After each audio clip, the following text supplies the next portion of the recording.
One of the magic tricks on this car is putting it in dynamic mode, sport on, traction control off, left foot on the brake, right foot on the accelerator, and you just let go of the brake and it takes off. And that's how you get from 0 to 100 in 4.1 seconds.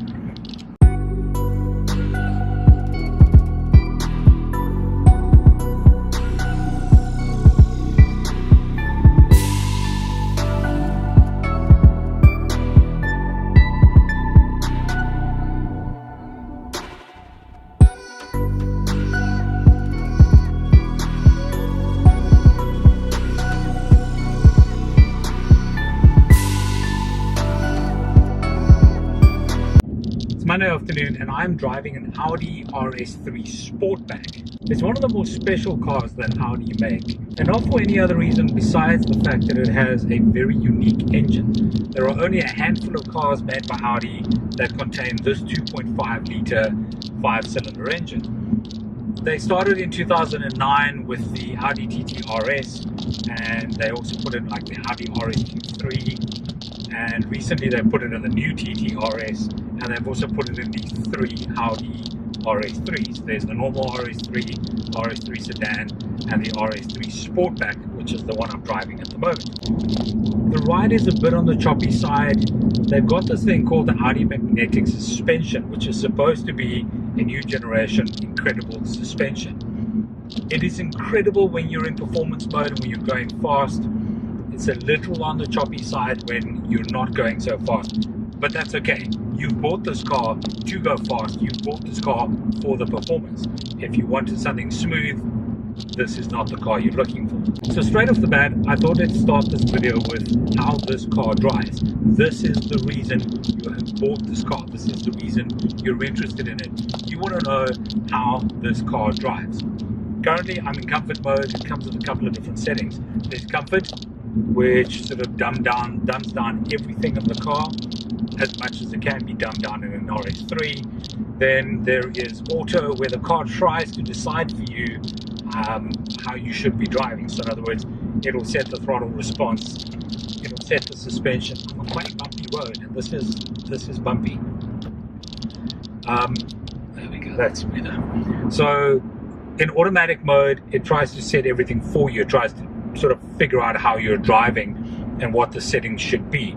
There is an individual mode where you can go and set things like the throttle response. You can set the suspension. You can set the noise.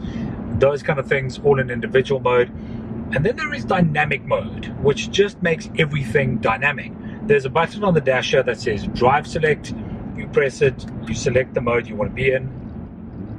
And the minute I go to dynamic mode and engages sport, it drops 2 gears. There's a lot more noise coming out the back. And when I squeeze the throttle, that happens. Woo!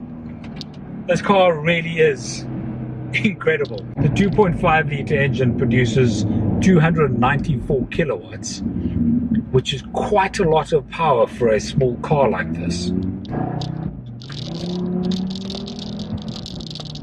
I'm not sure the noise is actually coming through on the camera, but it is just, it's kind of got that bang, that pop and that sizzle to it when you're accelerating.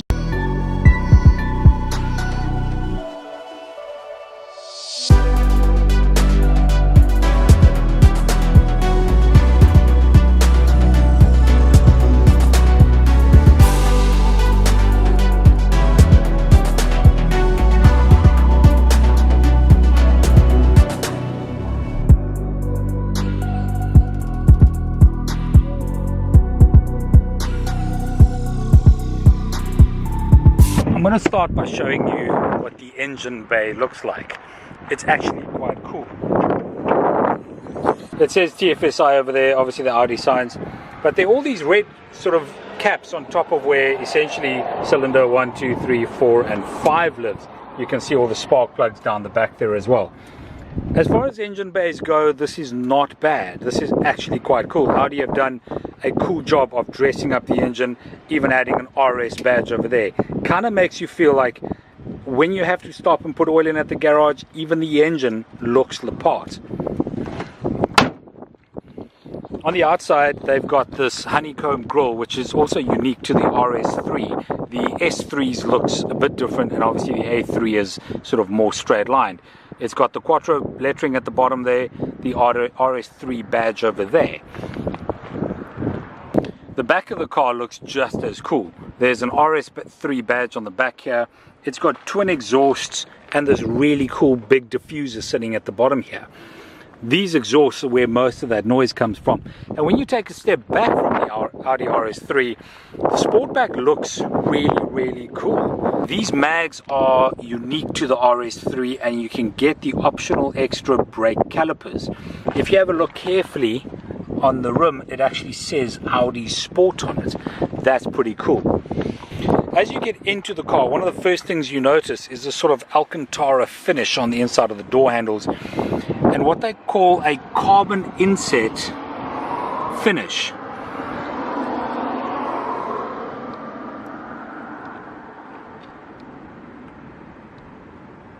Window controls over here, the door lever over here, lock and unlock buttons. Everywhere in the RS3 you will find red stitching like this, same as on the steering wheel. Steering wheel also has sort of an Alcantara finish on the left and the right, and then the top is sort of normal leather with its red stitching all the way around. This sort of tri-spoke Audi steering wheel is unique to the S's and the RS models, so you won't find that in like a normal A3. They've also added really cool red finishes to the air vents, so they've maintained the sort of A3 styling with the round vents. Those swivel for air direction. You open and close the vent by rotating that thing, but they've added this kind of red finish to all the air vents, which gives it like just more red accents everywhere in the car. You'll see more of the red stitching over here. And then let's have a look at the seats. These Audi Sport seats are actually optional extras. They've kind of got padding and cushioning in them. There's the RS badge embossed over there. Once again, more of that sort of red stitching. Even the seatbelt has red sort of finishes on the edge. And you'll see more of the same in the back. The back seats have the same sort of red stitching with the little cushions in between. The blue color on the outside is called Aura Blue, according to Audi. And this car has a number of optional extras that I actually want to run you through really quickly. Audi magnetic ride, panoramic glass roof, Audi exclusive mirror housings in gloss black, roof rails in the back, exterior mirrors, electronically adjustable and heated, Audi's virtual cockpit, I'll show you that in a second, MMI Navigation Plus with MMI Touch, Bang & Olufsen sound system, that thing's incredible, rear view camera, gloss black styling package, brake calipers painted in red, adaptive cruise control, RS design interior package, front S Sport seats, fine Napa leather trim with diamond stitching, matrix LED headlights, storage and luggage compartment with an extended 12-volt USB socket, Audi smartphone interface, and 19-inch wheels, 5-arm blade design in gloss anthracite black. So that's quite a lot of optional extras. I added them up, they come to about 100 grand. So this car starts at 900,000 rand. As we see it here, it is just on R1 million. So this is the Audi MMI interface. This is the screen, which is retractable by pressing that button, and then it sort of tucks away into the dashboard. Press it again and the screen reappears. The entire screen is controlled by this knob over here, and this is a touch interface as well. So you can write on that if you need to sort of write words in for navigation. You select between your navigation there, your telephone, radio, media, menu buttons, back buttons, left, right buttons on the menus. So the entire MMI interface is controlled and navigated from over here. This is your S-tronic gear lever. It's got the sort of standard layout, park, reverse, neutral, drive, and if you kick it down all the way, sport. If you kick it over to the right, then it goes into manual mode. When you start the car, there's some pretty cool graphics that appear on the screen. And that's Audi's virtual cockpit. The entire virtual cockpit is controlled off these buttons on the steering wheel over here. So for instance, if you press the view button there, you get different layouts on the cockpit. You can then scroll between driver assist, long-term memory, short-term memory, etc.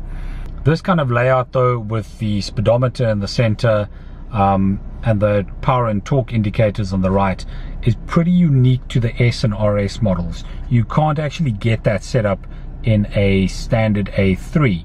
That makes this unique. You also find that in the TTS and the TTRS models. So that gives you a bit of a feel for the interior and the exterior of the car. But this car's main selling point is just quite simply the way that it drives and handles. There's just something addictive about being able to get in the car, get into dynamic mode, put the gearbox in sport. You just want to drive it like that all the time, even if you're not going fast. And even on more bumpy roads, the S3 really does hold its own. I mean, there's a couple of things rattling. I think it's mostly my stuff lying around, but I like a bumpy road. These are not great roads to be driving a firm suspension. But this car really, really holds up well. You can feel the hard suspension. You can feel it as you go over bumps, but it's not like, I don't know how to describe it, like the Lotus type suspension where you can actually feel it in your body and like every single bump is shaking your spine. There's enough cushioning there to make the ride comfortable, a bumpy road, even in dynamic, without sort of wearing you out and tiring you up. And as a performance package, this RS3 Sportback, I think is kind of the sweet spot of where you want this car. The sedan is lovely, the sedan is nice, and the normal RS3 is nice, but what makes the Sportback the best of the three, I think, is that you have that typical hatch look. It's like, it looks like a pocket rocket. It doesn't look like an executive sedan that's been beefed up. It looks like it's a hatch. It looks like it's been made to go fast, but it's still got 4 doors and 300 liters of boot space. So you can put stuff in the boot. You're not sacrificing boot space for rear legroom. And believe me, there is actually some rear legroom. So you can put people in the car. You can put stuff in the boot and drive it around like an everyday car, just hiding 294 kilowatts under the front bonnet. And that makes it a really, really great balance in terms of performance. As I said earlier, the price tag does sit at a cool R1,000,000. Once you've added a couple of worthwhile optional extras, this virtual cockpit, I think, is an absolute no-brainer. So the RS3 Sportback is a really powerful performance hatch that works really well as an everyday sort of family car. You can drive this to work, you can do the school run in it. It just sounds great and looks great. It is a really fantastic, fantastic car.